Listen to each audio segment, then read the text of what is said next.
ہمیں کبھی بھی اللہ تعالیٰ کی رحمت سے مایوس نہیں ہونا چاہیے۔ وہ بڑی رحمت کرنے والا ہے، مغفرت کرنے والا ہے۔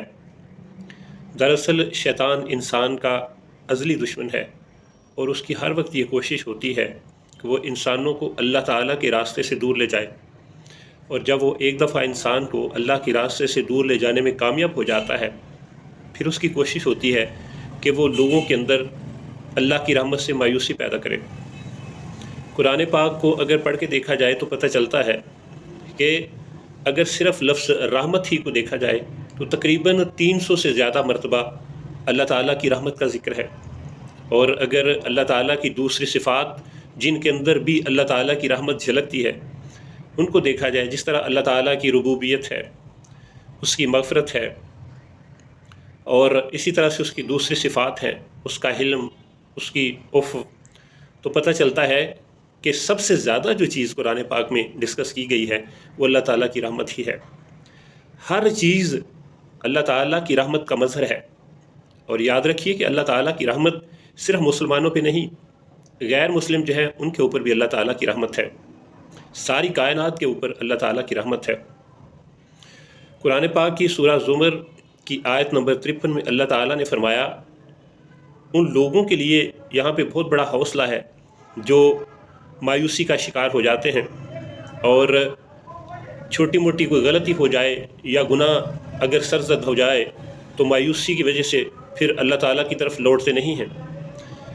وہ فرمایا گیا، قُلْ يَا عِبَادِيَ الَّذِينَ أَسْرَفُوا عَلَىٰ أَنفُسِهِمْ لَا تَقْنَطُوا مِن رَحْمَةِ اللَّهِ إِنَّ اللَّهَ يَغْفِرُ الذُّنُوبَ جَمِيعًا إِنَّهُ هُوَ الْغَفُورُ الرَّحِيمُ۔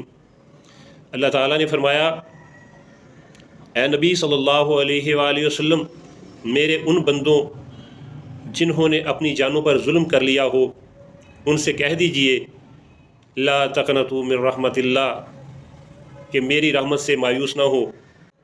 ان اللہ یغفر الذنوب جميعا، بے شک اللہ تعالیٰ سارے گناہ معاف کرنے والا ہے۔ انہ هو الغفور الرحیم، بے شک وہ مغفرت کرنے والا ہے، رحم کرنے والا ہے۔ سورہ الاعراف کی آیت نمبر 156 میں اللہ تعالیٰ نے فرمایا، رحمتی وسعت کل شیء، یعنی اللہ نے فرمایا میری رحمت ہر چیز کے اوپر وسیع ہے، یعنی جتنی بھی کائنات ہے، کائنات کی ہر ایک چیز اللہ کی رحمت کا مظہر ہے۔ اسی لیے رب تعالیٰ نے حضور نبی کریم صلی اللہ علیہ وآلہ وسلم کو دونوں جہانوں کے لیے رحمت بنا کر بھیجا۔ سورہ الانبیاء آیت نمبر 107 اللہ تعالیٰ نے فرمایا، وَمَا أَرْسَلْنَاكَ إِلَّا رَحْمَةً لِّلْعَالَمِينَ، فرمایا اے محبوب صلی اللہ علیہ وآلہ وسلم، ہم نے آپ کو دونوں جہانوں کے لیے رحمت بنا کر بھیجا۔ حضور صلی اللہ علیہ وآلہ وسلم کی رحمت انبیاء، رسل، فرشتوں، انسانوں، جنات، حیوانات، جمادات، گویا ہر چیز کے لیے آپ رحمت ہیں۔ اللہ تعالیٰ کی رحمت کتنی وسیع ہے، اور اللہ تعالیٰ کو اپنے بندوں کو معاف کر کے کتنی خوشی ہوتی ہے، اس بات سے آپ اندازہ کیجئے۔ حضرت ابو ہریرہ رضی اللہ تعالیٰ عنہ سے روایت ہے، حضور صلی اللہ علیہ وآلہ وسلم نے فرمایا، اللہ تعالیٰ نے جب مخلوق کو پیدا کیا تو اپنی کتاب جو عرش کے پاس رکھی ہوئی ہے اس پر لکھا، اپنے بارے میں اللہ تعالیٰ نے لکھا، ان رحمتی تغلب غضبی، بے شک میری رحمت میرے غضب پر غالب رہے گی۔ اس سے اندازہ کریں کہ اللہ تعالیٰ کو لوگوں کو معاف کر کے کتنی خوشی ہوتی ہے۔ اللہ تعالیٰ کی رحمت کتنی وسیع ہے، اور وہ کس طرح سے لوگوں کو اپنی رحمت کی امید دلاتے ہیں۔ اس حدیث کو سنیے، حضرت عمر رضی اللہ تعالیٰ عنہ اس حدیث کے راوی ہیں، اور یہ صحیح بخاری کی حدیث نمبر 5999 ہے۔ آپ بیان کرتے ہیں کہ ایک دفعہ حضور صلی اللہ علیہ وآلہ وسلم کی خدمت میں کچھ قیدی لائے گئے۔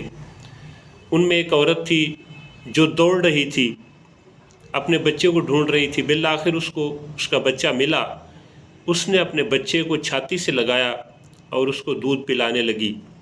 تو حضور صلی اللہ علیہ وآلہ وسلم نے صحابہ سے کہا کہ کیا یہ عورت اپنے اس بچے کو آگ میں ڈالے گی؟ تو صحابہ نے عرض کی نہیں۔ تو حضور صلی اللہ علیہ وآلہ وسلم نے فرمایا کہ یہ عورت جتنی اپنے اس بچے پر مہربان ہے، اللہ اس سے بھی کہیں زیادہ اپنے بندوں پر مہربان ہے۔ ترمذی شریف کی حدیث نمبر 3540 ہے اور یہ حدیث قدسی ہے۔ حدیث قدسی وہ ہوتی ہے جس میں حضور صلی اللہ علیہ وآلہ وسلم اللہ تعالیٰ سے روایت کرتے ہیں۔ اس حدیث کا مفہوم کچھ اس طرح سے ہے، اللہ تعالیٰ فرماتے ہیں اے ابن آدم، یعنی اے آدم کے بیٹے، اے انسان، تو جب تک مجھ سے امیدیں وابستہ رکھے گا اور مجھ سے مانگتا رہے گا، میں تجھے معاف کرتا رہوں گا۔ مجھے تیرے گناہوں کی کوئی پرواہ نہیں ہے، چاہے تیرے گناہ آسمان تک پہنچ جائیں، آسمان کی بلندیوں تک پہنچ جائیں، یا روئے زمین تیرے گناہوں سے بھر جائے، میں پھر بھی تیرے گناہ معاف کرتا رہوں گا، بشرطے کہ تو نے شرک نہ کیا ہو۔ اللہ کی رحمت کے بارے میں مایوس نہیں ہونا چاہیے اور حسن ظن یعنی اچھا گمان رکھنا چاہیے کہ اگر کسی سے کوئی غلطی سرزد ہو جائے پھر بھی وہ اللہ تعالیٰ سے امید رکھے کہ اللہ اسے معاف کرنے والا ہے۔ ترمذی کی حدیث نمبر 7505 ہے، اللہ تعالیٰ نے فرمایا انا عند ظن عبدی بی، میں اپنے بندے کے گمان کے ساتھ ہوں جس طرح وہ میرے بارے میں رکھتا ہے۔ یعنی ہمیں اللہ تعالیٰ کے بارے میں اچھا گمان رکھنا چاہیے کہ غلطی سرزد ہونے کے باوجود بھی وہ معاف کرنے والا ہے۔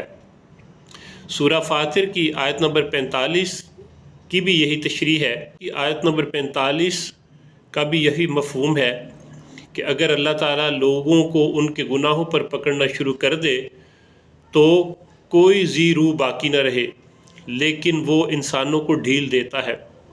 یعنی اللہ تعالیٰ بڑا رحم کرنے والا ہے، معاف کرنے والا ہے، ہمیں ہر وقت اس سے معافی طلب کرنی چاہیے۔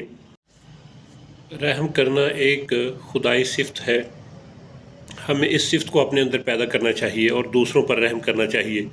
شعب الایمان کی حدیث نمبر 10537 ہے، حضور صلی اللہ علیہ وآلہ وسلم نے فرمایا، حدیث کا مفہوم ہے کہ جو دوسروں پر رحم کرے اللہ تعالیٰ اس پر مہربان ہوگا، اور تم زمین والوں پر رحم کرو آسمان والا تم پر رحم کرے گا۔